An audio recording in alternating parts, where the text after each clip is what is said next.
국회 폭력을 진두지휘한 나경원 전 원내대표와 황교안 전 대표는 법적, 정치적 책임을 져야 할 것입니다. 어제 국회 선진화법 위반, 특수공무집행 방해 등의 혐의로 기소된 황교안 전 대표와 나경원 전 원내대표를 포함한 27명에 대한 공판이 있었습니다. 나경원 전 원내대표와 황교안 전 대표 모두 모든 책임은 내게 있다고 공언했습니다. 그러나 재판에 출석한 황교안 전 대표와 나경원 전 원내대표는 혐의를 모두 부인했습니다. 이제라도 본인이 공언했던 대로 법적, 정치적 책임을 다해야 합니다.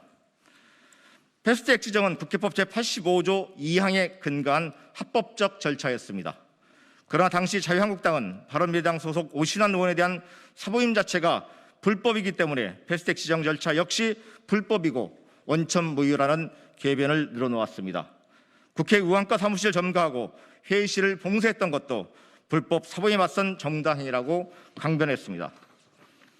그러나 헌법재판소는 지난 5월 27일 오신환 의원 등이 문희상 국회의장을 상대로 낸 권한쟁의 심판 청구를 사보임 과정이 정당한 이유로 기각하였습니다. 즉 불법 사보임 받기 위한 정당방위라는 논리 자체가 성립이 안 되는 것입니다. 나아가 국회의원과 보좌진, 당직자를 총동원하여 국회의원과를 점거하고 폭력적으로 회의 진행을 방해한 모든 책임이 나경원 전 원내대표와 황교안 전 대표를 비롯한 자유한국당의 지금의 국민의힘에 있음을 의미하는 것입니다. 황교안 전 대표는 나는 죄인이지만 나의 죄는 이 법정에서 정지할 수 있는 게 아니다 라고 했습니다. 대한민국의 국민은 모든 법 앞에 평등합니다. 자신만 그 법 위에 있다는 것인지 되묻고 싶습니다.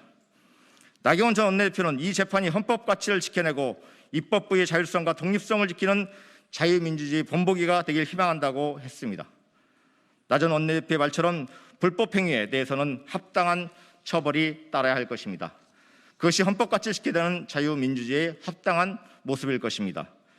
국회 선진화법을 만든 장본인들이 그 법을 어겼습니다.